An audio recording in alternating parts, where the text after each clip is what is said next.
Zé Eduardo é de uma forma de militante que cada dia se torna mais rara.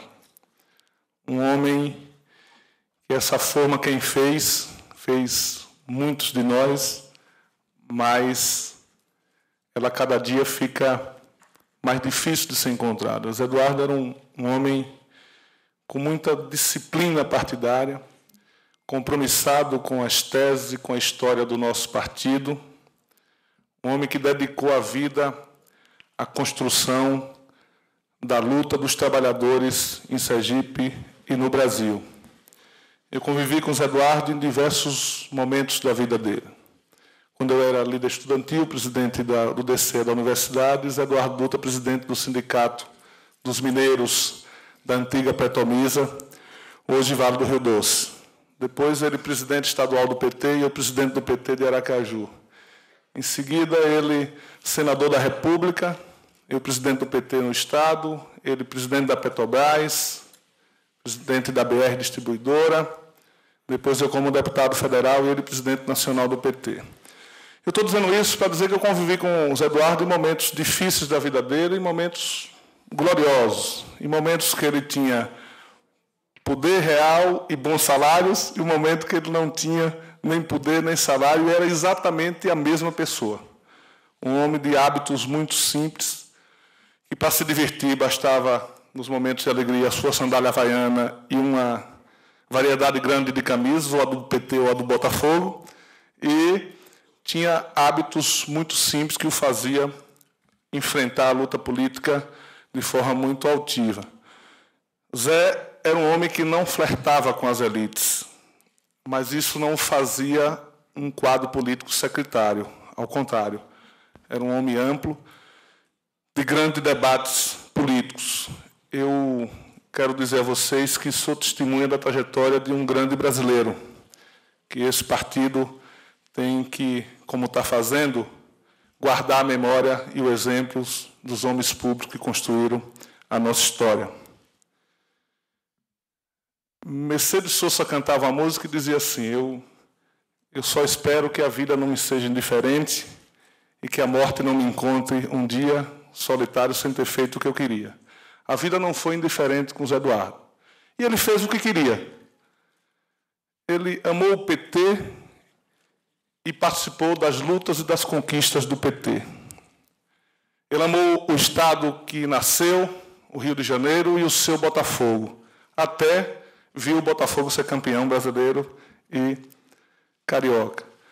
Ele amou Minas, onde entregou a sua parte da sua juventude e aprendeu a mineirice da política. Amou Sergipe e saboreou a generosidade da sua gente. Então, Zé Eduardo Dutra é um corpo que se foi e um exemplo que fica. Então, a minha geração aprendeu a ter, na postura ética, na honestidade, na simplicidade, no compromisso ideológico com as causas do PT, e nos menos favorecidos, o exemplo de Zé Eduardo Dutra, então, que a eternidade dele seja feliz e que o exemplo dele fique em todos nós. Viva Zé Eduardo Dutra, presente, agora e sempre.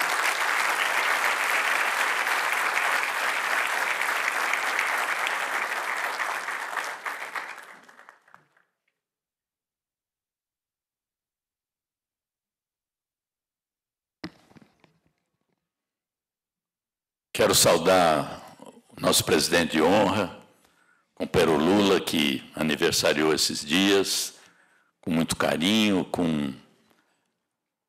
mantendo a sua presença nas reuniões partidárias e trazendo sempre um alento e diretrizes para a nossa prática cotidiana. Saudar a companheira Anne, secretária de Desenvolvimento Econômico, membro da Executiva Nacional do PT, a companheira Carmen Foro, representando aqui a vice-presidente nacional da CUT, o Alexandre Conceição, do MST.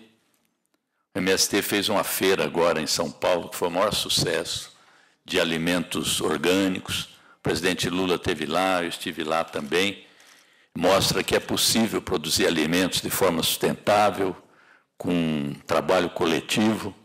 e muita organização, muito trabalho. Parabéns ao MST, parabéns à CUT pelo seu congresso, 12º congresso também. Mostra que nós estamos presentes e querendo cada vez mais estar junto com as lutas dos trabalhadores do campo, da cidade. Então, a presença de vocês aqui valoriza muito a nossa reunião. Saudar o companheiro Cibá Machado, valoroso líder do PT na Câmara dos Deputados, companheiro Humberto Costa, igualmente destacado líder do PT no Senado Federal e membro da Executiva Nacional também, a Regina Souza, nossa senadora pelo Estado do Piauí, o Zé Guimarães, líder do governo na Câmara dos Deputados, o nosso governador, o índio, o Wellington Dias, do Piauí. Estamos esperando aqui a chegada do Camilo Santana também, que anunciou sua presença, deve estar a caminho, governador do Ceará. O Tião Viana, governador do Acre, também sempre presente aqui entre nós. Romínio Pereira, secretário-geral do PT, tem nos ajudado muito na condução do partido. Companheiros e companheiras, quero saudar também todos os presidentes estaduais que foram convidados, estão aqui, os nossos deputados federais, estaduais, prefeitos, a militância em geral, os companheiros da direção, os jornalistas da televisão, do rádio, da mídia impressa, das redes sociais, dos blogueiros, enfim. Nós fazemos essa reunião do Diretório Nacional num momento muito importante. Nós vamos aqui abrir formalmente o debate sobre as eleições de 2016. Mas vamos também fazer uma avaliação da conjuntura recente. E nós abrimos o debate sobre o processo eleitoral, primeiro com uma convicção.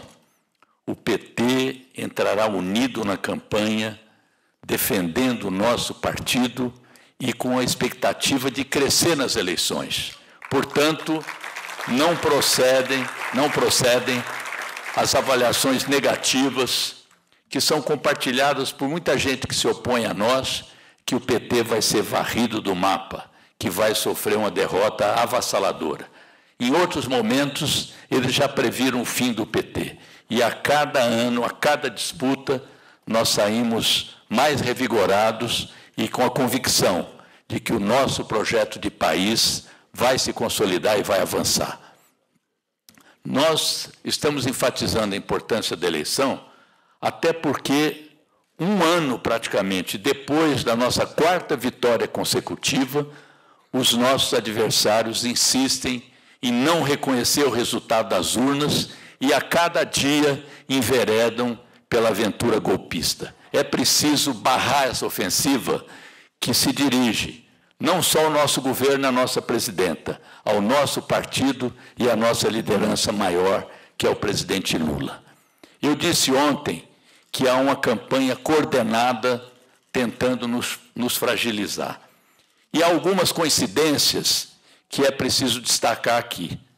Nós já tivemos vários eventos que são coordenados por núcleos da Polícia Federal, do Poder Judiciário e do Ministério Público. São setores que estão enquistados no aparelho do Estado, que se valem de momentos simbólicos do nosso partido para ofensivas pretextamente de combate à corrupção, mas que tem outro alvo.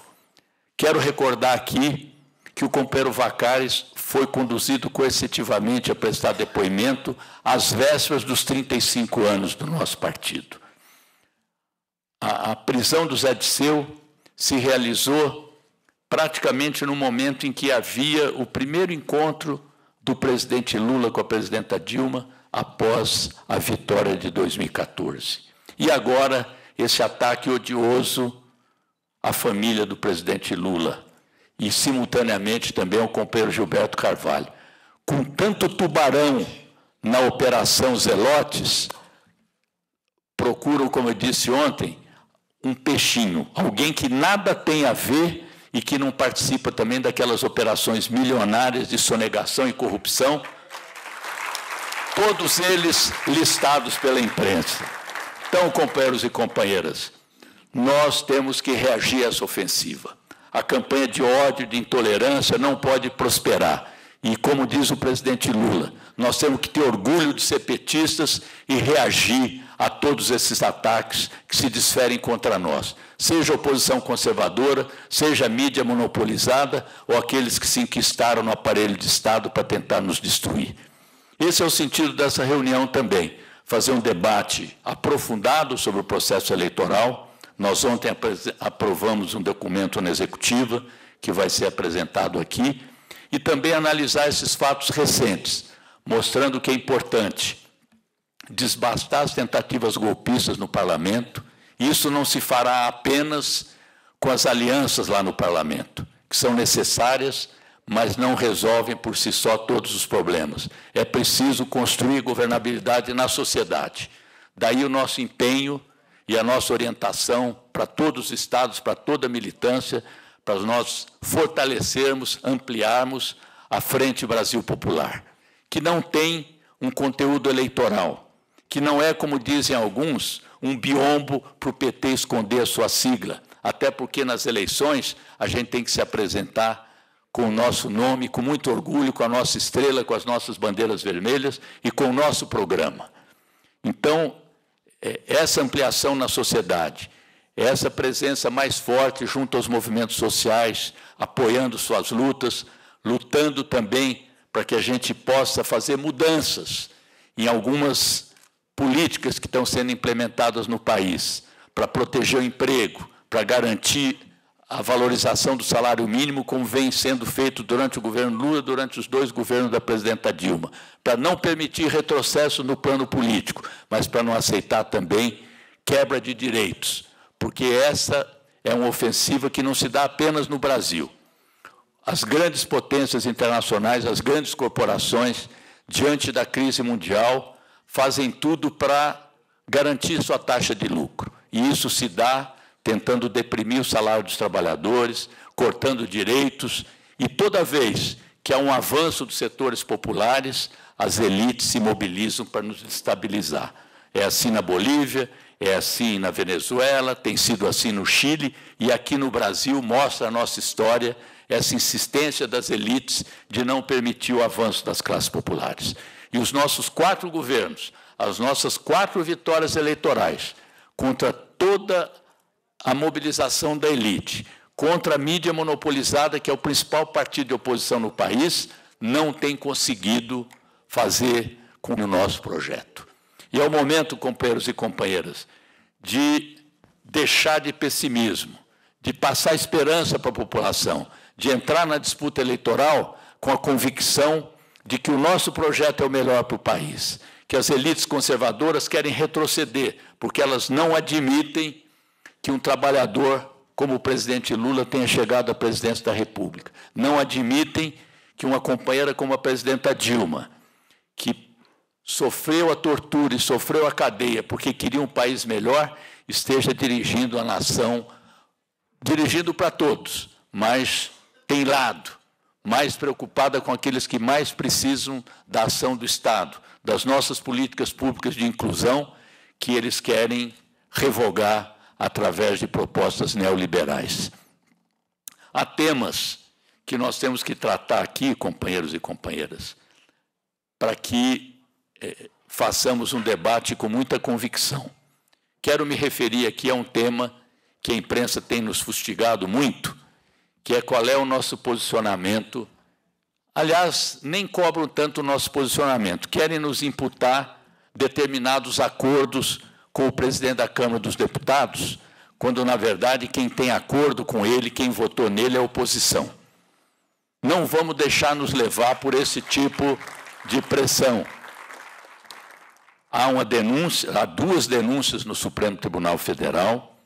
Essas denúncias ainda não foram examinadas, não foram acolhidas pelo Supremo Tribunal Federal. Ele tem prazo para exercer seu direito de defesa, que é algo que nós defendemos sempre, embora não se garanta isso para nós. Para o PT, em vez de ter a presunção da inocência, tem a presunção da culpa. Há uma inversão do ônus da prova quando se trata do PT. Parlamentares nossos, dirigentes nossos, se imputam a eles culpas sem que a gente tenha a possibilidade de nos defender previamente. Essas 2 denúncias, como eu disse, não foram acolhidas ainda, nem venceu o prazo de defesa para que ele possa apresentar seus argumentos. Na Câmara dos Deputados, há um Conselho de Ética, onde nós temos 3 representantes e precisamos preencher 2 suplências. Não sei se já foram preenchidas, Cibá. Mas o fato é que nós vamos votar de forma unitária no Conselho de Ética, sob orientação do Executivo Nacional. E não haverá dissensões no Conselho de Ética. Mas nós não queremos antecipar, não queremos pré-julgar, porque lá é o momento da nossa definição como partido. E a outra definição cuidará dela a Justiça no Supremo Tribunal Federal. Portanto, não vamos criar uma divisão entre nós de quem é mais aqui, quem é mais ali. Vamos esperar o momento devido, porque não há nenhuma dúvida de que o PT sempre combateu a corrupção, não só na palavra, não só na retórica, com dezenas e dezenas de iniciativas de criação de instituições, de fortalecimento de instituições destinadas a combater a corrupção. E nós, nas nossas fileiras, nunca permitimos que qualquer pessoa que comprovadamente, a nosso juízo, tenha transgressões éticas, possa continuar entre nós. Então, abrimos essa reunião com a certeza de que ela será muito produtiva, unitária, e nos dará mais condições ainda de prosseguir na luta por um Brasil mais justo, mais solidário, mais fraterno, rumo a uma sociedade que nós defendemos desde a fundação do PT. Uma sociedade sem preconceito, sem exclusão, sem qualquer tipo de discriminação, sustentável ambientalmente, que nós designamos desde sempre como uma sociedade socialista. Um grande abraço e passo a palavra agora ao presidente Lula.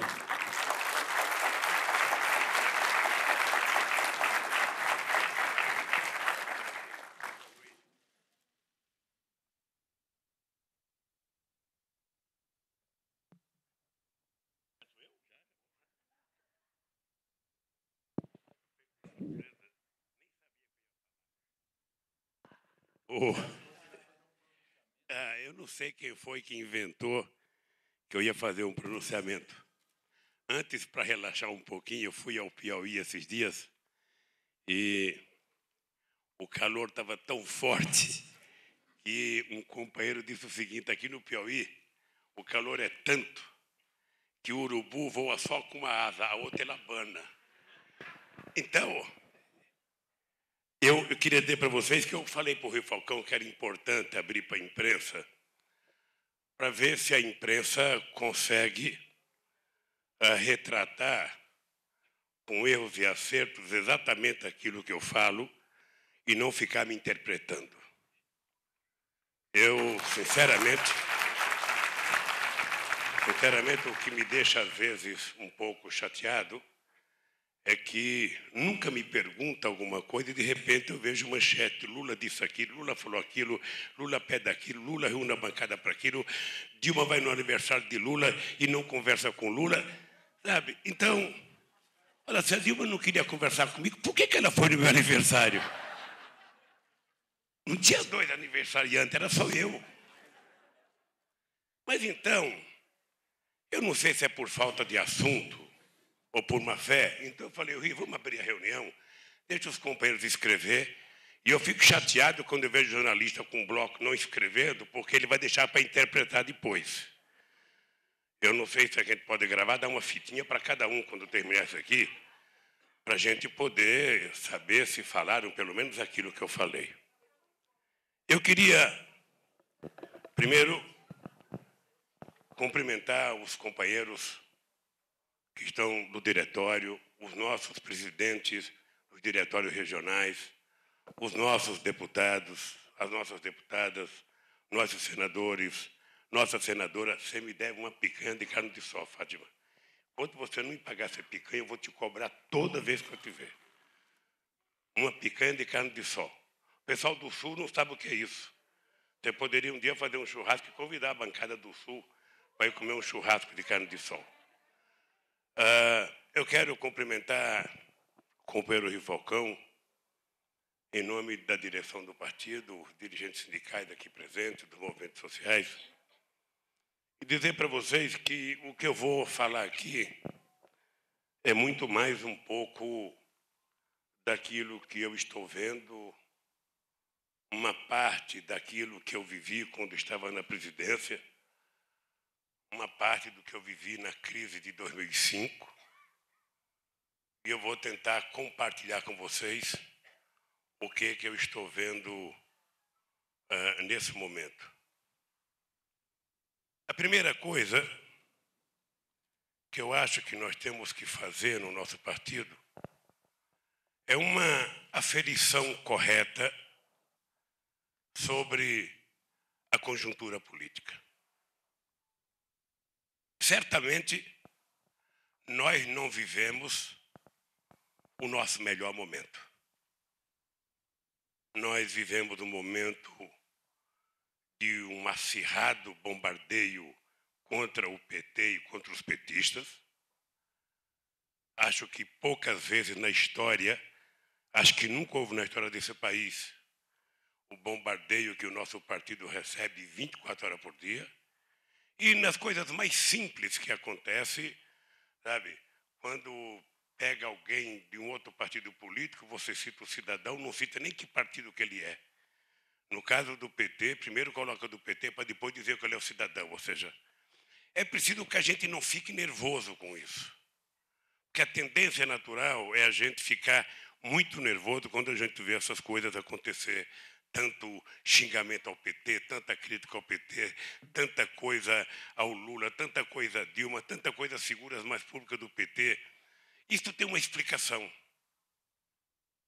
Eles sabem que nós somos infinitamente maiores do que meia dúzia de companheiros que pode ter injustamente ou justamente pagando o preço de possíveis erros cometidos. Ele sabe disso. Ele sabe que esse partido, sempre que foi colocado em xeque, esse partido reage como se fosse fênix. Ele reage das cinzas mais forte do que ele estava antes de qualquer crise.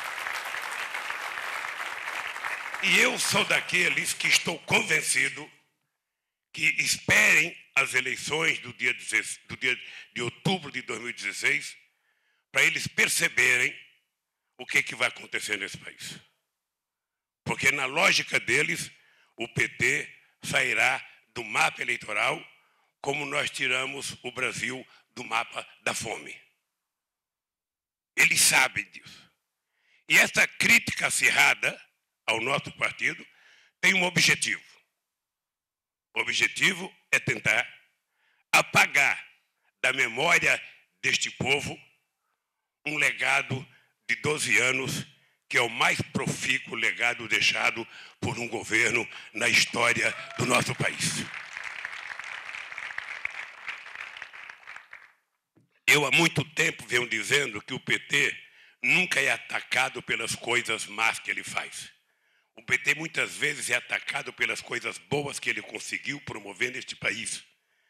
Vocês se lembram que nem o orçamento participativo era aceito no começo do PT, como o Bolsa Família não foi aceito no PT, como o aumento do salário mínimo não foi aceito por eles, ou seja, eles sempre trataram de achar que o PT estava fazendo as coisas erradas. E, obviamente, que nós já fizemos coisas erradas, de muitas coisas erradas, mas na hora que a gente soma, sabe, e coloca do lado as certas e erradas, certamente eles sabem que nunca nenhum partido conseguiu fazer o que nós já fizemos nesse país de benefício para a sociedade brasileira. Nunca as regiões mais pobres do país entraram na história desse país como o Norte, o Nordeste, como entraram agora. Ou seja, e isso incomoda esse partido continuar mudando a história e fazendo com que as pessoas mais humildes possam subir mais um degrauzinho na escada da escala social que tanto o povo precisa e que tanto nós queremos que ele suba. E nós tivemos problemas políticos sérios que nós temos que encarar e todo mundo sabe que nós temos. Ou seja, depois que nós ganhamos a eleição mais difícil que nós participamos, uma eleição muito difícil, inclusive pela agressividade da campanha contra a nossa presidenta Dilma Rousseff, ou seja, nós tivemos um grande problema político, sobretudo com a nossa base, quando nós tomamos a atitude, sabe, de fazer o ajuste que era necessário fazer, e nós estávamos discutindo com os trabalhadores, quando de repente foi anunciado no dia 29 de dezembro as mudanças, sabe, em algumas áreas sociais, que deixou a nossa gente muito nervosa, muito irritada. Então, nós tivemos um problema político sério, que nós ganhamos as eleições, sabe, com um discurso, e depois das eleições nós tivemos, sabe, que mudar o nosso discurso e fazer aquilo que a gente dizia que não ia fazer. Esse é um fato. Esse é um fato, sabe, conhecido de 204 milhões de habitantes e conhecido da nossa querida presidente Dilma Rousseff. Ora, essa crise política ela se arrastou por muito mais tempo, não apenas por conta disso, mas ela se arrastou por conta do ponto de vista da construção da coalizão política. Eu queria lembrar os companheiros do PT, e eu sempre digo que seria maravilhoso se um dia o PT pudesse disputar uma eleição e o PT eleger 513 deputados, se não tanto, ou seja, 400 ou 300 e não sei quantos, 27 governadores, sabe?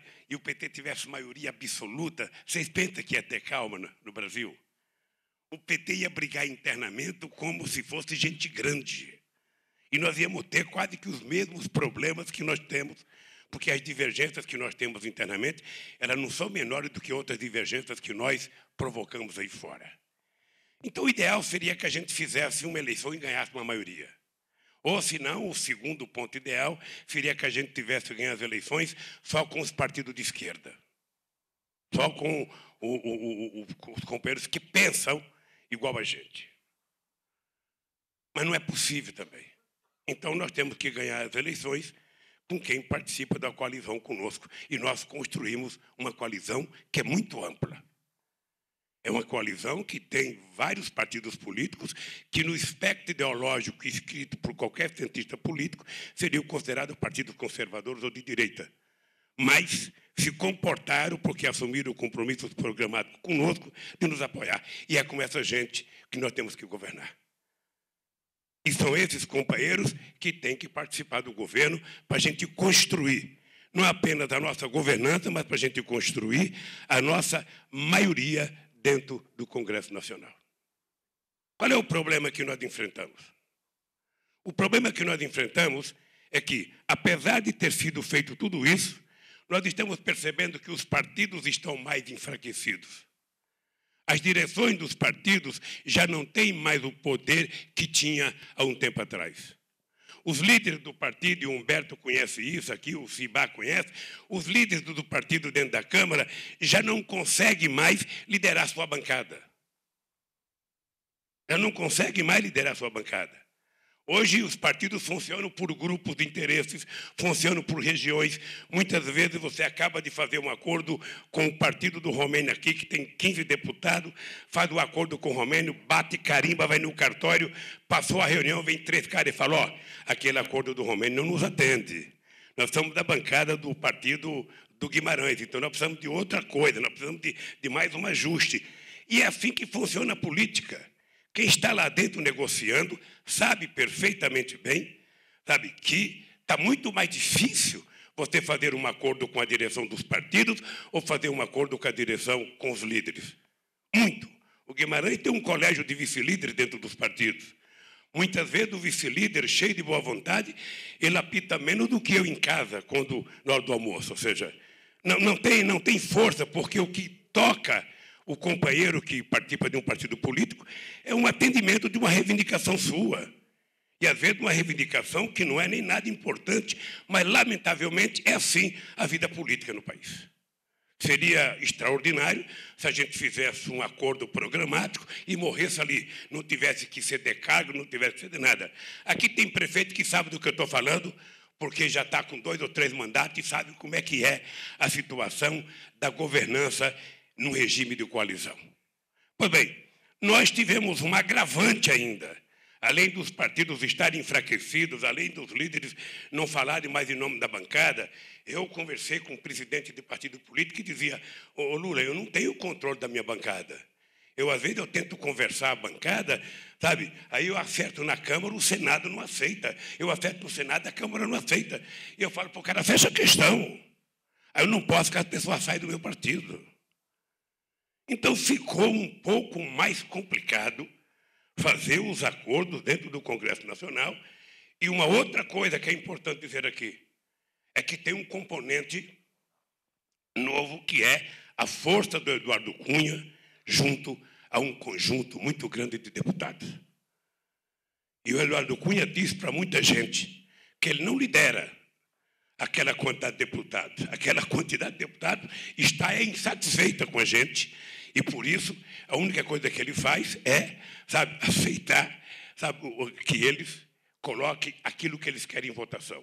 Se é verdade ou mentira, eu não sei. O dado concreto é que nós estamos vivendo uma situação de uma certa estranheza de comportamento no Congresso Nacional.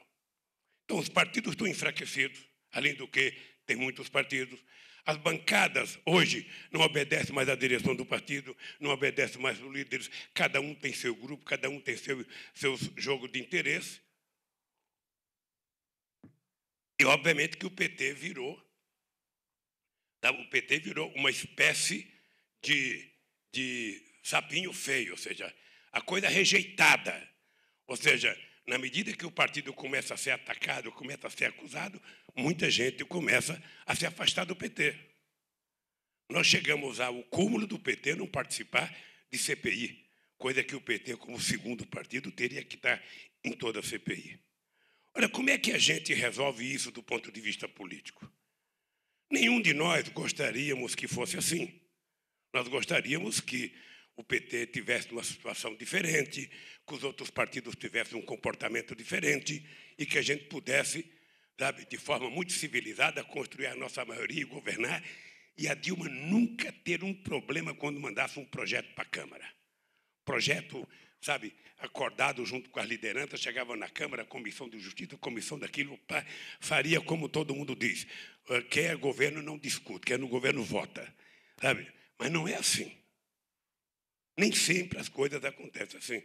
Eu não sei o que aconteceu, mas a gente não conseguiu votar a repatriação de recursos, não conseguimos colocar na pauta, sabe, uma coisa que todo mundo sabia do interesse do governo, do interesse do PT, do interesse de outros partidos políticos. Então, do ponto de vista político, a nossa situação, eu diria que era mais difícil.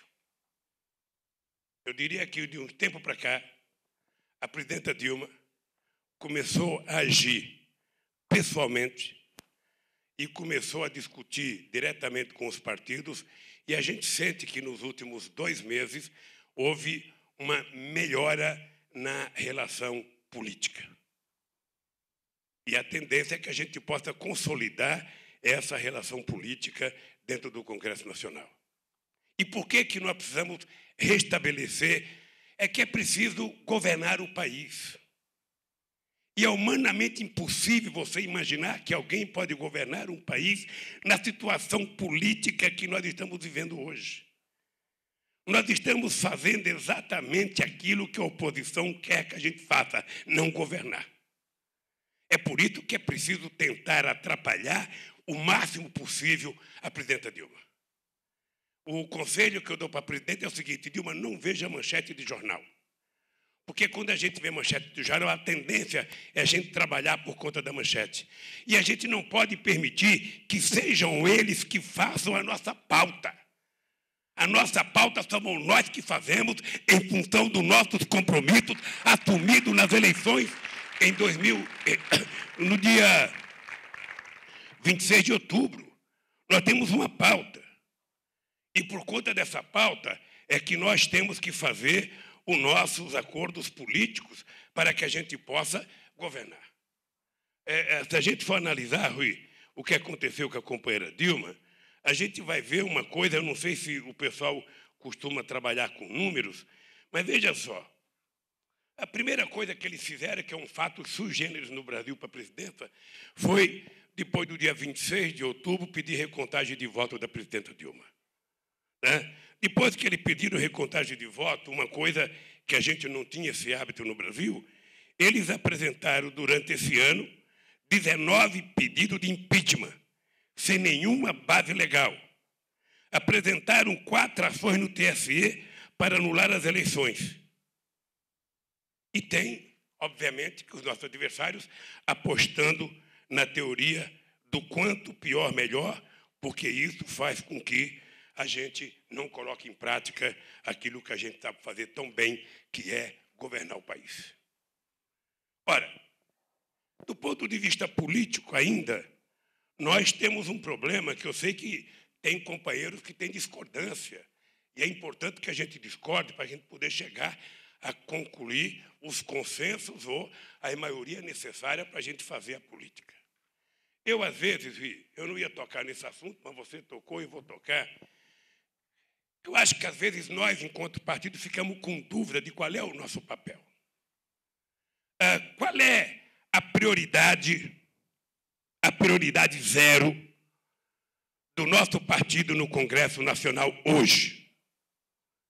Se a gente quiser começar a governar esse país de fato. A prioridade zero hoje nesse país é a gente criar condições para aprovar as medidas que a presidenta Dilma mandou para o Congresso Nacional para que ela encerre definitivamente essa ideia do ajuste e a gente possa ver a economia brasileira voltar a crescer, fazer a geração de emprego e a renda que nós queremos que continue chegando ao bolso do povo trabalhador. Sem a conclusão desse ajuste, nós ficamos numa confusão política e numa confusão de credibilidade muito grande. Ora, se a gente aprovar as medidas que estão lá dentro do Congresso Nacional, e aí o papel dos líderes é muito importante, porque vão ter que conversar com quem gosta e com quem não gosta. Se a gente aprovar, a gente pode ficar livre para discutir outros assuntos.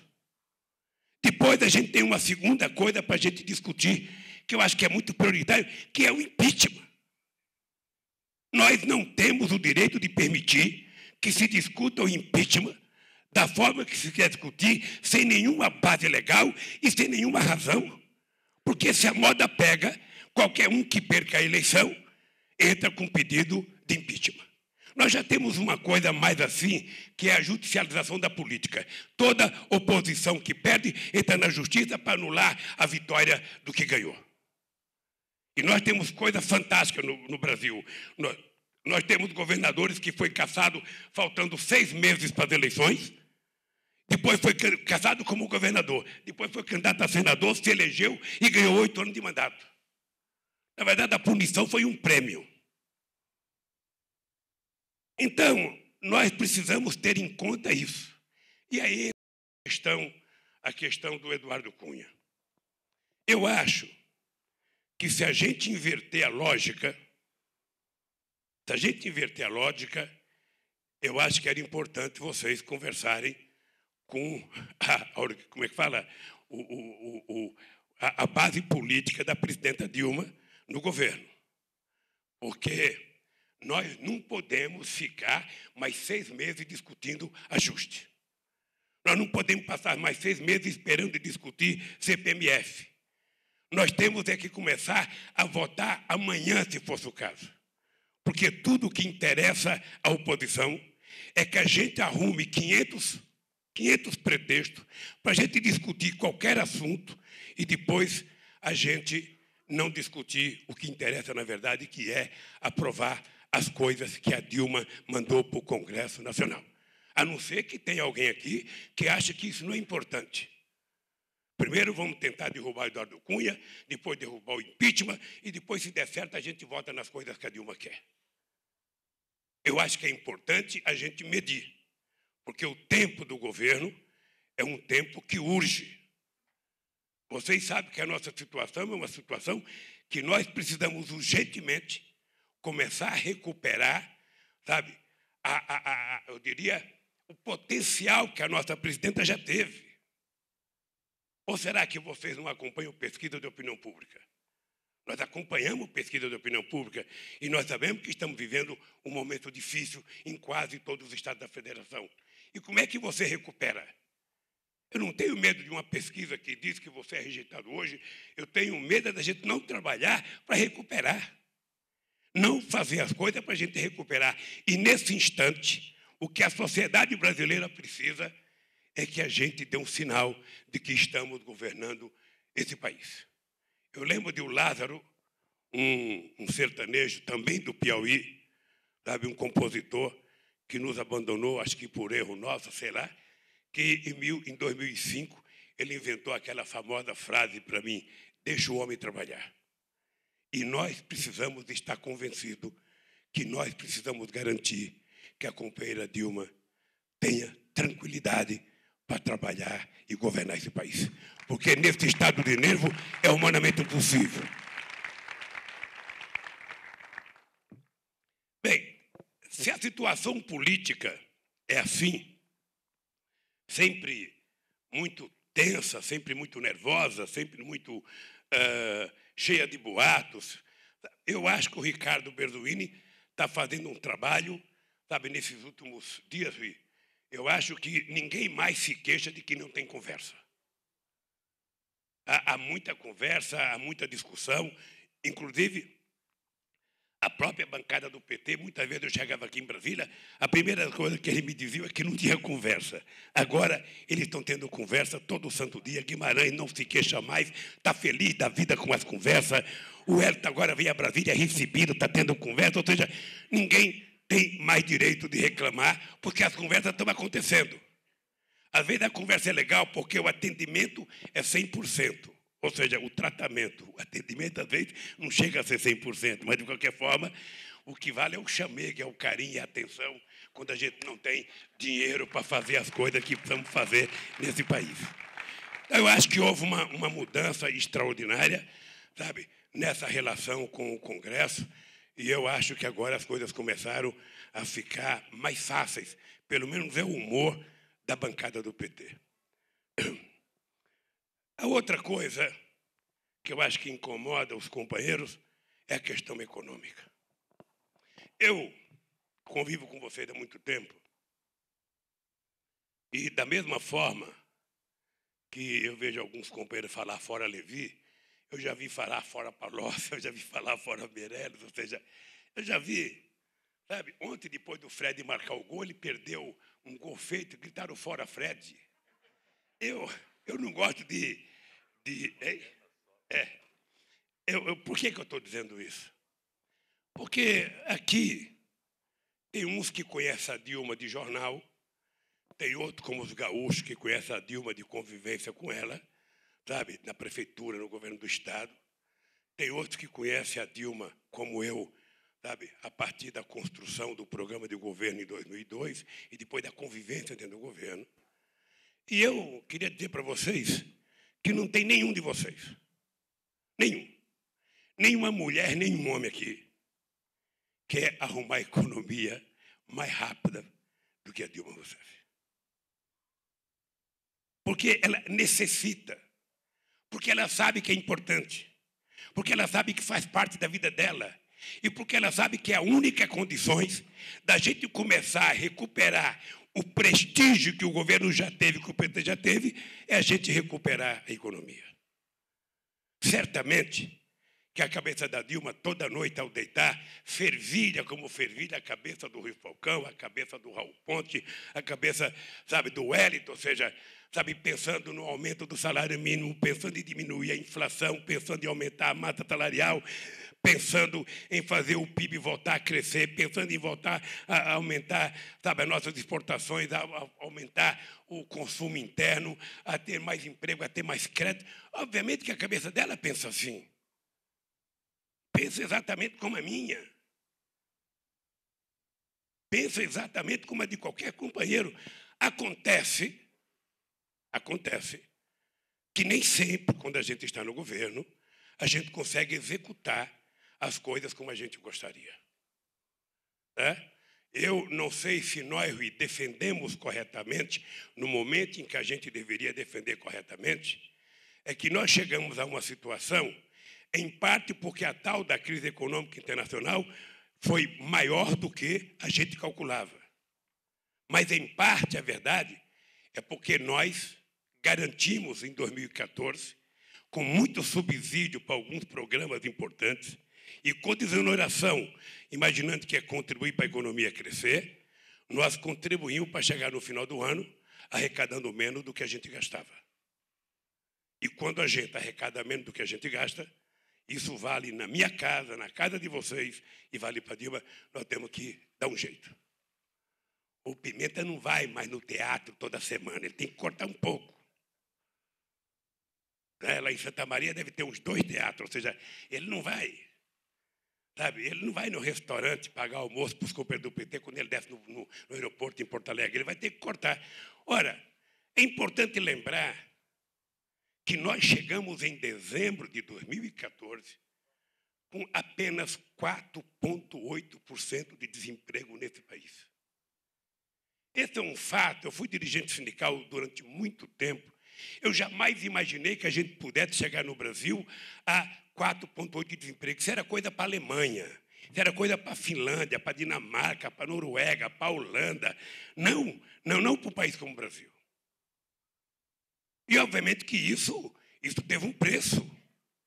Teve um preço que foi, sabe, a necessidade de manter a economia crescendo, porque também a gente não ia diminuir o crescimento da economia com programas importantes, como agora tem gente que quer até resolver o problema do orçamento cortando o Bolsa Família.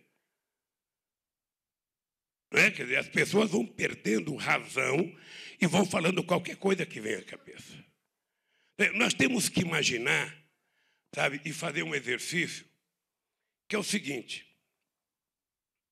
se a gente pegasse um papel, Rui, e desse para cada um companheiro aqui, e perguntasse o seguinte: companheiro, coloca no papel as coisas que você acha que tem que fazer amanhã para mudar a economia. Será que nós seríamos capazes de colocar coisas concretas e objetivas? Ou nós iríamos falar: eu acho que pode ser feito isso, eu acho que pode ser feito aquilo, eu acho que pode ser feito isso? Sabe, não é assim. Tem gente que simplifica: vamos reduzir a taxa de juros. Sabe? Obviamente que a Dilma, mais do que ninguém, quer reduzir a taxa de juros. Mas se a taxa de Selic está 14,5%, a taxa de juros futuro chega a 17%. O que isso significa? Isso significa que, mesmo aumentando a taxa de juros, ou seja, não há confiança de que vai reduzir a inflação. Não há confiança de que a economia vai se recuperar. Porque nós temos um problema, Lindenberg. Nós temos um problema chamado na economia, que muita gente não coloca no cardápio dos livros que escrevem, que é a palavra chamada confiança. Eu tenho que acreditar naquilo que a pessoa fala, porque o que fala vai acontecer. Sabe, se isso acontecer, sabe, é bem possível que, aumentando a confiança, aumenta a facilidade da gente fazer as mudanças necessárias na economia. Então, eu, de vez em quando, fico vendo os companheiros gritar, sabe, fora Levi, com a mesma facilidade que gritava fora FMI. E não é a mesma coisa. É importante lembrar que o programa de ajuste estava feito antes do Levi. Quem é senador e deputado que estava aqui sabe que foi assim. E porque era, naquele momento, a única coisa percebida. Sabe, tem que mudar? Eu acho que tem que mudar. O país tem que voltar a crescer? Eu acho que tem que voltar a crescer. A gente tem que voltar a despertar sonho e esperança na sociedade brasileira? Eu acho que nós temos. Mas eu sei que a Dilma também quer. Não é só o Rui, quando faz uma reunião com vocês, que quer. Eu tenho certeza que a Dilma quer. Eu tenho certeza. Mas a Dilma, quando a nossa mãe, como se fosse a nossa mãe, ou seja, na hora que ela vai abrir a prateleira para saber se tem todos os condimentos que os filhos querem, não tem tudo que ela quer. Então, é obrigada a fazer o que é possível fazer. Tá? Então, o Lindenberg, você que é um companheiro ativo lá no CAI, é na CAI, não é isso? Você que é um companheiro ativo lá na CAI, eu acompanho de vez em quando. Eu queria te dizer, querido, o seguinte. Eu fico imaginando a situação do nosso país. A União com pouca capacidade de investimento, porque tem pouca capacidade de arrecadação. É por isso que a Dilma mandou, sabe, a CPMF, que seria uma solução mais razoável.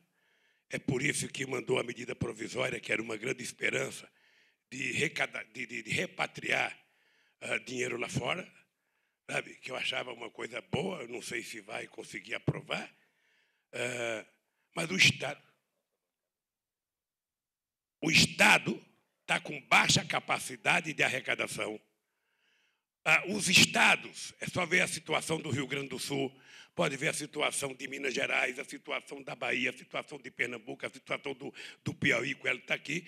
O Estado também tem baixa capacidade de arrecadação. E se o Estado tem capacidade de arrecadação, ele vem encher os pacotes da Dilma aqui atrás de dinheiro, a Dilma não tem, sabe?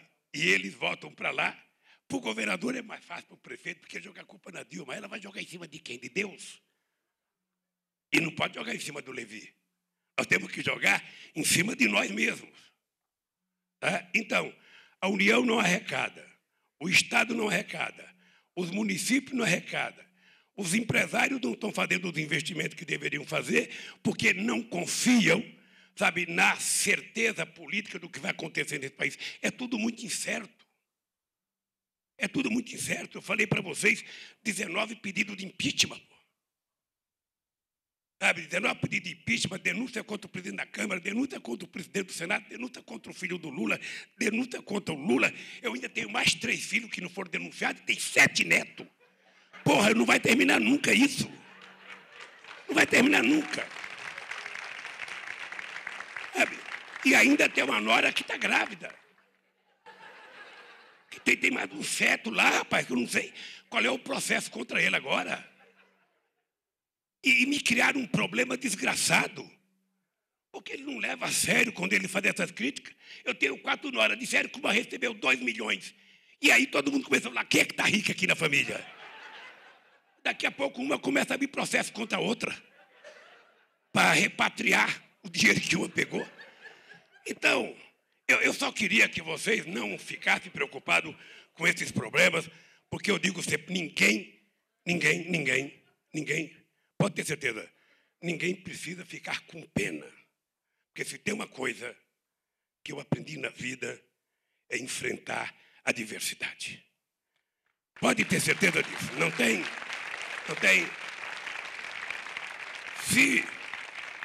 Se o objetivo é truncar qualquer perspectiva de futuro, sabe? Então vão ser 3 anos de muita pancadaria. 3 anos. E pode ficar certo, eu vou sobreviver. Pode ficar certo. Eu não sei se eles sobreviverão com a mesma credibilidade que eles acham que têm. Mas eu vou sobreviver. Tá? Então, eu acho que nós temos que, nesse instante, ter em conta que a recuperação da economia é o melhor trunfo que nós temos, inclusive para recuperar o nosso governo diante, sabe, da sociedade, diante dos trabalhadores, diante daqueles que votaram na gente em outubro, dia 26 de outubro de 2014. Sabe, a economia é a melhor coisa para a gente recuperar isso. É através da economia que a gente vai conseguir mostrar que as coisas começam a melhorar. Porque, vamos ser francos, gente, o nosso povo, ele aprendeu a subir o 2º degrau, o 2º andar, sabe, da senzala. Ele aprendeu, ele estava querendo chegar no 3º. Aí veio uma crise, deu uma bloqueada, ele ficou pensando, porra, será que eu vou descer? Vão fazer eu apiar? Será que eu não vou mais para o meu Piauí de avião? Será que eu vou ter que voltar a pegar ônibus outra vez? Sabe? Será que eles vão mexer na minha casa, minha vida? Será que vão mexer no programa de alimento que nós fizemos? Será que vão... Não, gente, eu vou contar uma coisa para vocês. Nós, então, temos que ter claro Então, veja, nós temos a União sem capacidade de investimento, o Estado sem capacidade de investimento, o município sem capacidade de investimento e os empresários não querem fazer investimento. Se o governo não faz, as prefeituras não fazem, se os estados não fazem, os empresários também não fazem. Aí a economia para. É? Nós temos duas formas, Lindbergh, duas formas. Uma é aumentar imposto. Aumentar imposto é uma delas. Agora, ela é mais difícil de acontecer quando a gente está fragilizado na política, sabe? Quando tem muita confusão dentro da Casa Legislativa. É mais difícil. Tá? Mesmo assim, eu acho que há um esforço extraordinário do governo de construir essa maioria para votar as principais coisas que o governo precisa. E aí, os nossos líderes têm que negociar com o presidente da Câmara e têm que negociar com o presidente do Senado. Porque eles existem, presidem, e é com eles que nós temos que negociar muitas das coisas que nós queremos votar. Bom, se a gente não aprova imposto, tem outra coisa para a gente fazer. Eu não vejo muitas opções. Eu vejo que nós temos que fortalecer uma grande política de crédito nesse país. Uma grande política de crédito. Eu acho. E já está acontecendo. Vamos ver o seguinte. O Banco do Brasil já está começando a financiar as chamadas cadeias produtivas. O que significa isso? Eu posso pegar um exemplo. O Banco do Brasil pega uma empresa mãe que tem 500 fornecedores, ele empresta dinheiro para essas empresas pequenas, a taxa de juros que paga a empresa mãe, que é normalmente mais barato. Paulo Camoto costuma chamar isso de crédito consignado jurídico. Sabe? Ex-presidente do Sebrae é duro, né, bicho? O cara sofisticou. Então, pega a Petrobras, que tem não sei quantos mil fornecedores. A Petrobras consegue pegar juros no mercado mais barato do que uma empresa de 200 trabalhadores. Então, a Petrobras emprestaria o dinheiro, sabe? A Petrobras seria avalista dessas empresas e elas pegariam o dinheiro, a taxa de juros que a Petrobras pegaria, que é um jeito da gente tocar a economia. Já tem aí uns 800 milhões emprestados para várias empresas, sabe, que eu acho que é um caminho extraordinário. O outro, na minha opinião, o que eu estou copiando aqui foi do discurso do Wagner da CUT, sabe, no Congresso da CUT. O outro é você pegar, sabe, os microempreendedores individuais e micro e pequena empresa e criar uma linha específica para eles. Sabe? Criar uma linha específica para eles, ou seja, o outro é fazer um crédito consignado para os trabalhadores da indústria privada. Ou seja, na indústria privada, para você fazer crédito consignado, você tem que ter um acordo com os sindicatos, porque no ato de homologação precisa descontar se o cara estiver devendo. Senão os bancos não querem fazer. Para o setor público é fácil, para o aposentado, porque desconta na fonte. Mas para o pessoal do setor privado, ele pode fazer a indenização e não pagar mais, vai embora. Então, não é possível. E o outro é crédito para o consumo. Fazer um estudo profundo para saber se há disponibilidade ainda, se o povo pode se endividar um pouco mais, porque não existe outra possibilidade da gente voltar a crescer. E eu acho, na minha cabeça, que a melhor forma da gente recuperar, sabe, a capacidade arrecadatória do Estado é a gente voltar a crescer. Agora, tem gente que não. Tem gente que acha, os tucanos, por exemplo, ele acha que tem que ter desemprego, tem que ter arrocho salarial, para que a gente possa reduzir a inflação e a gente possa fazer a economia voltar a crescer. O trabalhador não pode ser tratado como se fosse uma gangorra. Olha, ele chega no segundo degrau, depois ele cai, volta para o primeiro, olha, sobe. É preciso que a gente saiba que é importante manter todas as conquistas que nós tivemos. Todas as conquistas, que não são muitas. Ou seja, nós não fizemos nenhuma coisa absurda, nós apenas elevamos o pessoal um pouquinho. Veja, nós temos que analisar, na minha opinião, Lindbergh, eu acho que a CAI poderia fazer um estudo profundo. Eu acho que a CAI poderia fazer um estudo profundo. Eu estou dentro da CAI porque eu não tenho, o Instituto não tem recurso para fazer. Mas você contratar o que é de especialista que você tem nesse país para discutir todo o potencial do mercado interno brasileiro. Todo. Porque eu temo que a gente volta a discutir aquela coisa de importação, exportação, importação, exportação, importação, importação. Acontece que hoje no mundo todo mundo quer vender, ninguém quer comprar. E o país que tem 204 milhões de habitantes, ele tem que ter em conta que o potencial de consumo desse povo é extraordinário. É muito grande. Nós só temos 30% de companheiras mulheres que têm máquina de lavar roupa. Imagina quantas máquinas tem que vender. A rua está entupida de carro, mas ainda tem muita gente sem carro. Sem as coisas necessárias. A mulherada está muito avançada. Ela viu a novela, vê a geladeira do último tipo, ela já quer aquela, já quer vender a dela. E já quer comprar uma que consuma menos energia. Mais barata e mais eficaz. Então, eu acho que era preciso explorar todo o potencial do nosso mercado interno. Depois era preciso que a gente explorasse todo o nosso potencial, de comércio exterior com a América do Sul. Com a Argentina, com o Paraguai, com o Uruguai, com o Peru. Ou seja, o que a gente pode fazer para crescer? Eu, por exemplo, estive na Argentina o mês passado e conversei com a Cristina que nós precisaríamos tirar todas as tarifas que impedem o comércio entre Brasil e Argentina. Tirar, deixar livre e construir muita parceria entre empresas brasileiras e empresas da Argentina. Nós temos uma indústria naval aqui no Brasil em ascendência, que agora está em descendência, ou seja, nós precisamos fazer parceria com a Argentina para que a gente possa produzir concomitantemente pedaços de coisa, como nós fizemos com a Embraer, com Portugal. Então, eu penso que a gente não pode ficar na mesmice do economês. Qual é a mesmice do economês? Todo mundo sabe. Pega qualquer discurso dos últimos 30 anos, é a mesma coisa, a mesma coisa, a mesma coisa. E nós temos uma vantagem hoje. Eu fiz uma comparação, queridos, com o primeiro ano do mandato da Dilma, com o primeiro ano do segundo mandato do Fernando Henrique Cardoso. Porque muitas vezes a gente se esquece de comer as coisas no Brasil, né? Veja uma coisa, em 99, quando o Fernando Henrique Cardoso ganhou as eleições, a primeira coisa que aconteceu foi que o Brasil quebrou. O Brasil quebrou 3 vezes. E o Brasil teve que pedir socorro ao Fundo Monetário Internacional.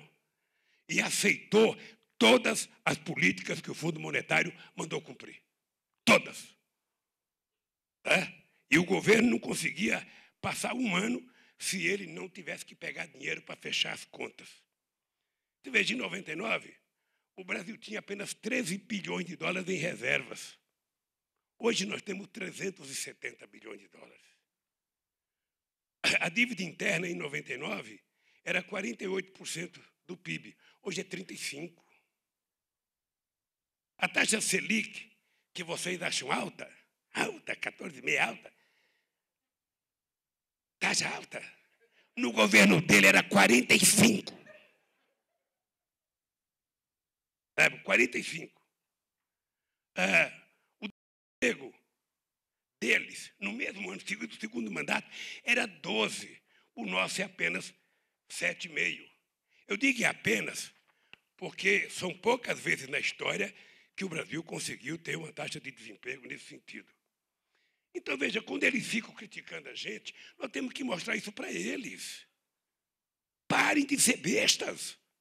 Parem de criticar, sem justificar o que vocês fizeram nesse país. O país tem total condições de se recuperar. Não é uma crise conjuntural, econômica. Obviamente, se a gente ficar olhando o PIB da China e chorando, o PIB da China caiu, não é mais 14%, é só 5%. Os americanos não se recuperaram, como dizia, porque fica todo mundo esperando que a economia americana se recupere.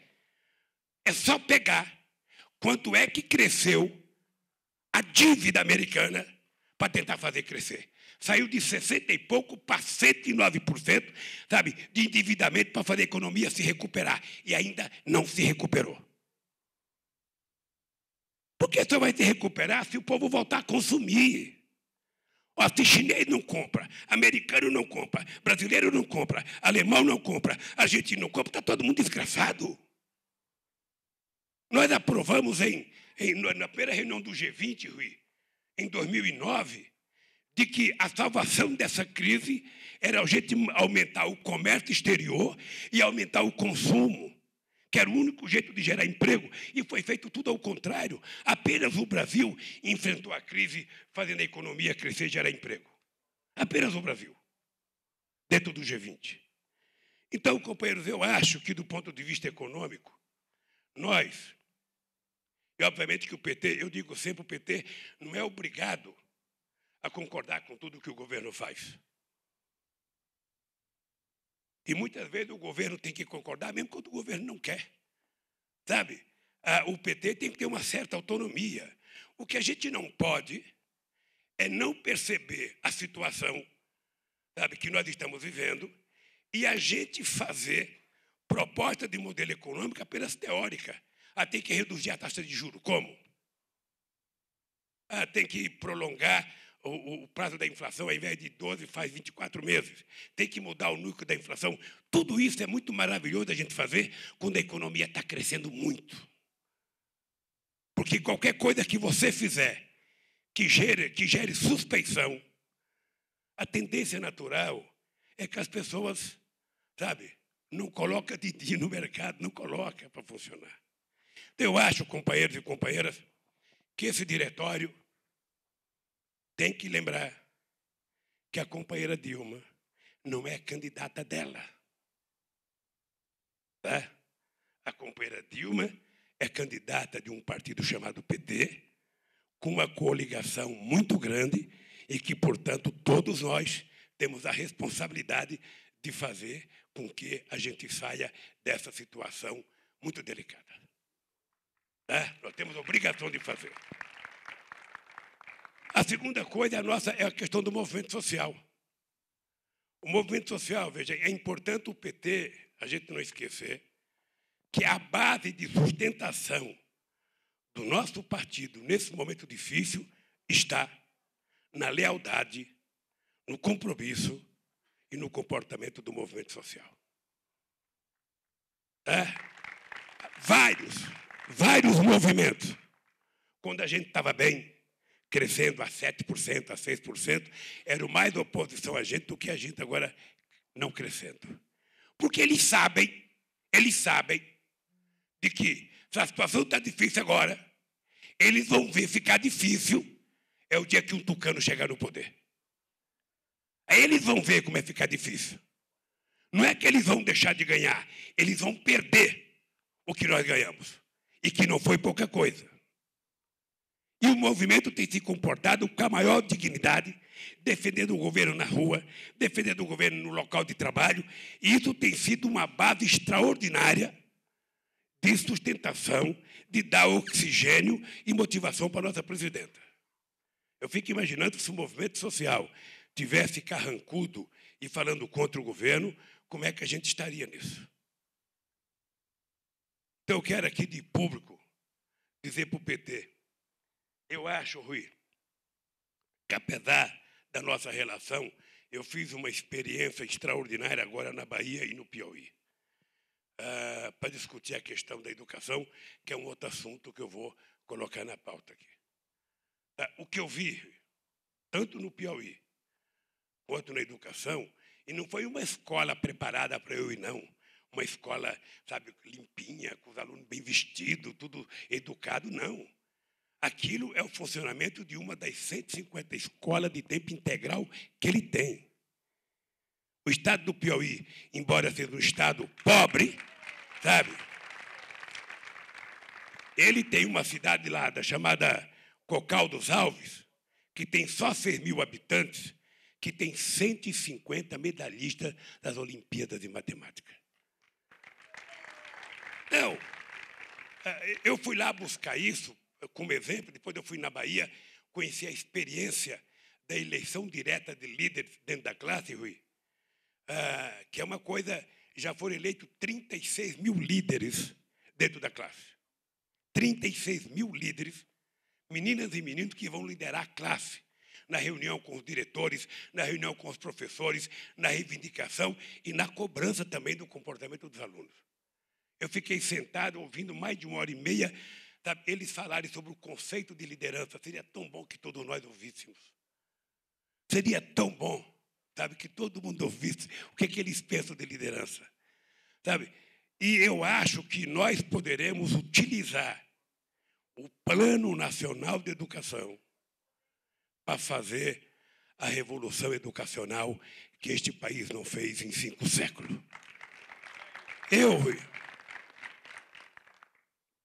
Eu sinto que toda vez que eu vou conversar com as crianças, eu faço questão de dizer uma frase, Tião, que é o seguinte, eu vou dizer lá no Acre. Porque incomoda qualquer brasileiro, qualquer criança que está vendo uma pesquisa na televisão e ele ouve dizer o seguinte, olha, porque o Chile é mais avançado que o Brasil na educação, porque a Argentina é mais avançado que o Brasil, porque o Peru é mais avançado que o Brasil. As pessoas não compreendem, né? E olha que nós evoluímos muito na educação nesses 12 anos. Evoluímos muito. Mas eu digo para as crianças, sabe por que o Brasil está atrasado em relação aos outros países? E conta a seguinte história. Quando Cristóvão Colombo chegou a Santo Domingo em 1492, 15 anos depois, em 1507, já tinha uma universidade em Santo Domingo. No Peru já tinha universidade em 1550. Na Bolívia, em 1640. No Brasil, somente em 1922.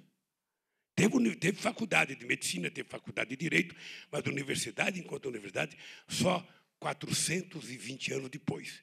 É uma vergonha, gente. É uma vergonha. O atraso a que nós fomos submetidos durante muito tempo. Então, recuperar isso significa que o PT, além das suas questões ideológicas e além da sua aptidão pelo economicismo, que eu acho que é vício da origem sindical, sabe, de uma parte do PT, que é que nem sindicalista, é tudo uma luta economicista, tudo termina no economicismo. Nós precisamos colocar a educação no centro das bandeiras que o PT tem que levar para a rua para organizar o povo.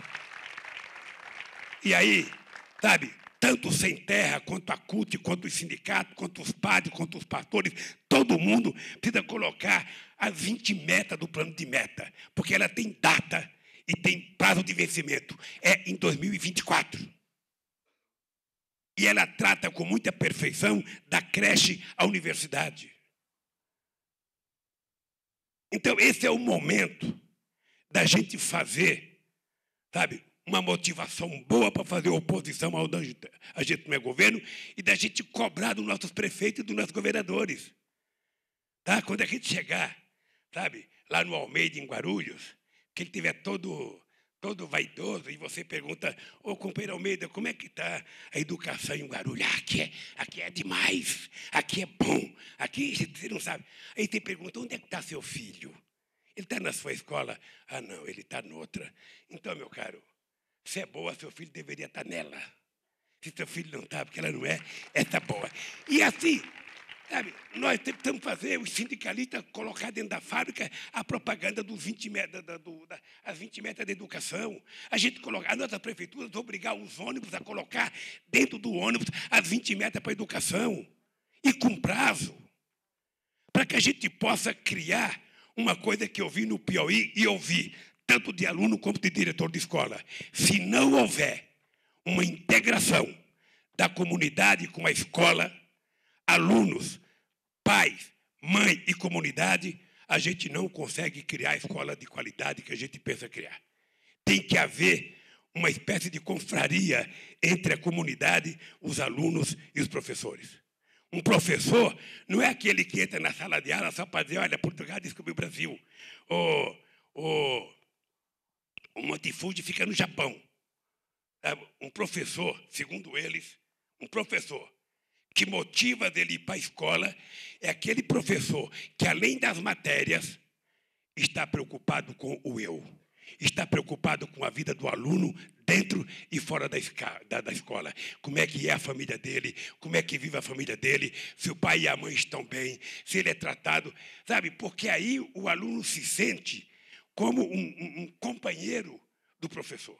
Eu vi depoimento, está gravado, certamente em algum momento vocês vão ver, mas é uma coisa que eu não sabia que a gente já tinha avançado tanto.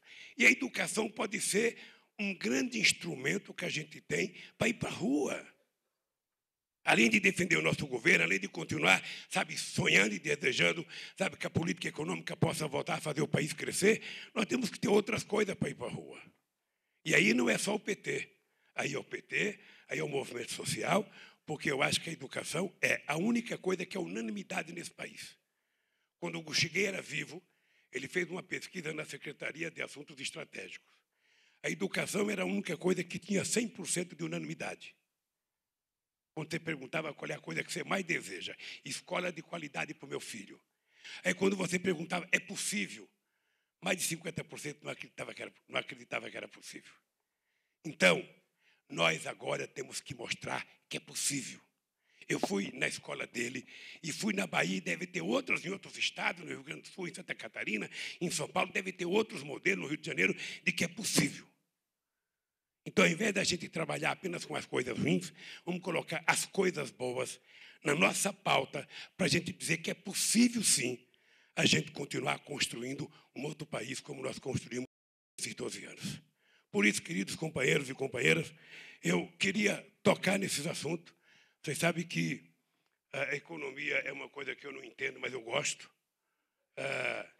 Eu entendo só do lado da reivindicação, porque a vida inteira eu só aprendi a reivindicar. Mas eu acho, queridos companheiros, que nós não temos muitas alternativas. Sabe? Nós não temos. E eu acho que nós temos que entender, sabe, que não existe um jeito da gente ficar esperando que alguém tenha dó da gente e faça o que a gente tem que fazer. Sabe? Eu tô muito esperançoso, sabe, de que a gente aprovando essas coisas que tem que aprovar no Congresso Nacional, a gente vai dar um salto de qualidade, sabe, para pensar outras coisas. É plenamente possível pensar outras coisas, porque se a gente não pensar, a gente corre o risco de chegar o ano que vem com o PIB decrescendo, com o desemprego aumentando e o salário, sabe, caindo. Isso é o que pode acontecer de pior para um partido político que vai disputar as eleições. Por último, Rui, para fechar aqui, eleições.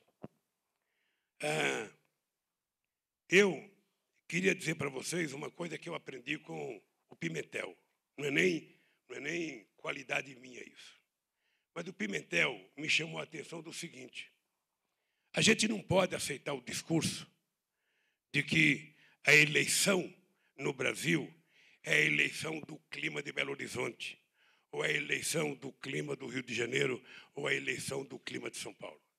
Cada cidade é uma eleição com uma realidade, com uma cultura, e que normalmente o povo vai votar em função da realidade da sua cidade.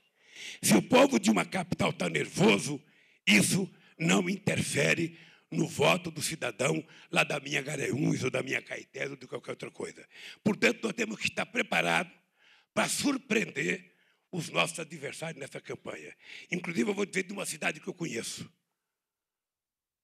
Uma cidade que eu conheço que vocês podem dizer, esse cara é otimista pra cacete, e só. Pode ficar certo que nós temos chance de ganhar a capital de São Paulo. Pode ficar certo. Se a gente ficar analisando as pesquisas feitas na Avenida Paulista, não. Mas nós nunca ganhamos lá. Eu nunca ganhei lá, a Erundina nunca ganhou lá, a Marta nunca ganhou lá e o Haddad não ganhou lá. Nós temos que olhar é que toda cidade, apesar da zona rica, tem uma maioria de zona de média para pobre.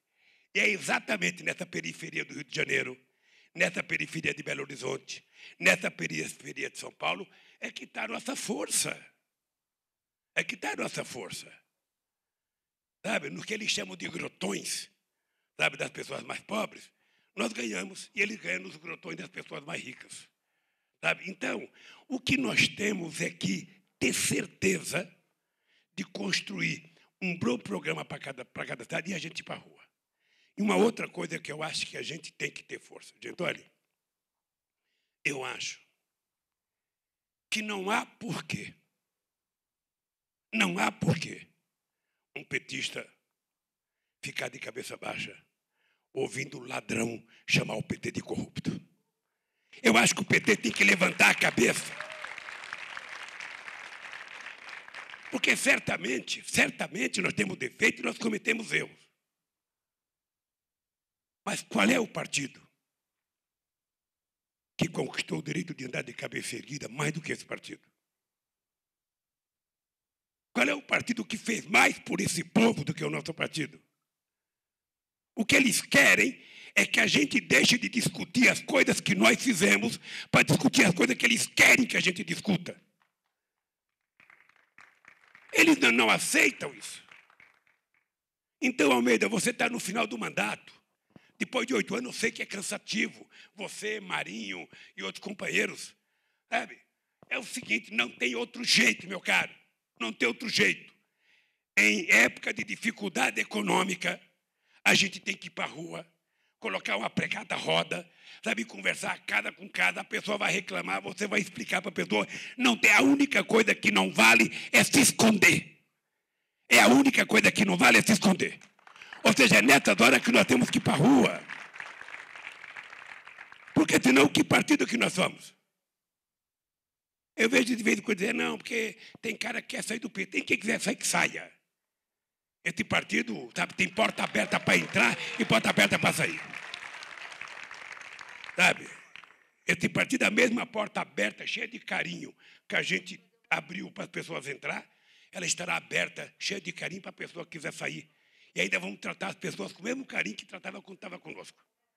O que não dá é para a gente, sabe, não disputar com companheiros, sabe, que na primeira dificuldade o cara quer puxar o carro. Esse, na verdade, eu acho que é pouco companheiro. Eu prefiro aqueles, sabe, que vão até o fim.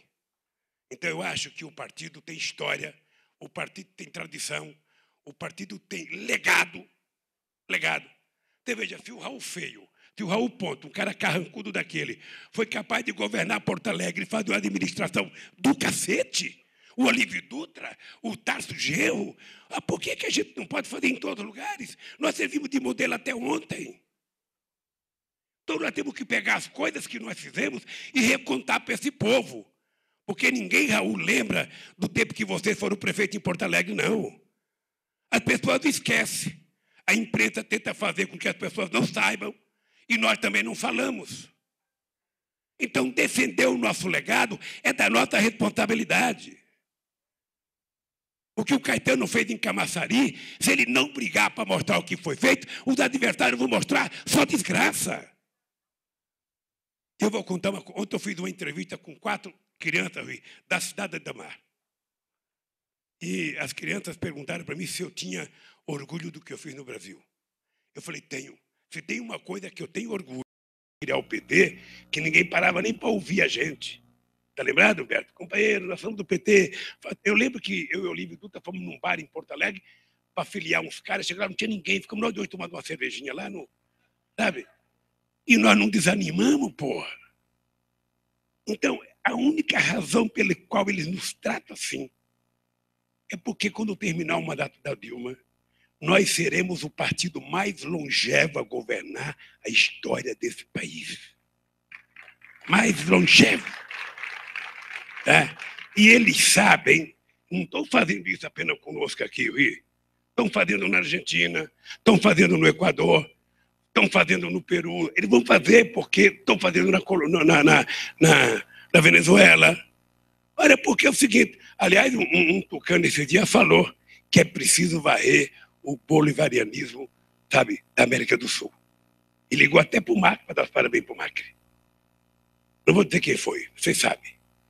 Então, gente, se tem uma coisa que nós temos que ter orgulho, é o do que nós fizemos. E até ter orgulho do que nós não fizemos, porque não podemos. Então, que caso que nós estamos vivendo nesse país? Então, companheiros, olha, eu acho que seja qual seja a decisão que vocês tomem aqui, vocês têm que lembrar, a coisa mais prioritária que nós temos é garantir que a companheira Dilma possa governar com tranquilidade esse país. Um abraço e boa sorte.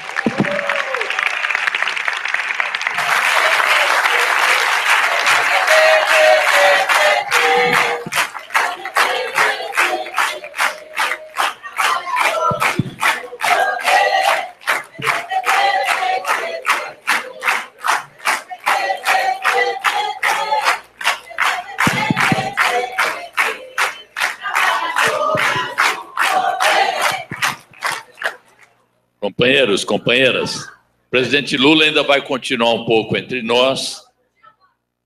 Nós vamos...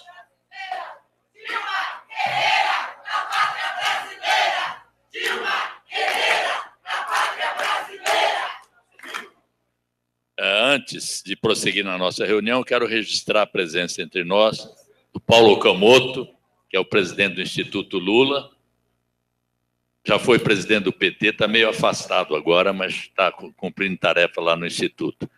Companheiro Sérgio Nobre, que é secretário-geral da CUT. E alguém entendeu mal, eu falei que a Carmen é a vice-presidenta da CUT, não que ela está representando a vice-presidenta. Ela está representando a CUT e é a nossa vice-presidenta, com muito orgulho de ter uma mulher que agora a CUT instituiu a paridade também, seguindo o exemplo do nosso partido. Então, seja bem-vinda, viu, Carmen?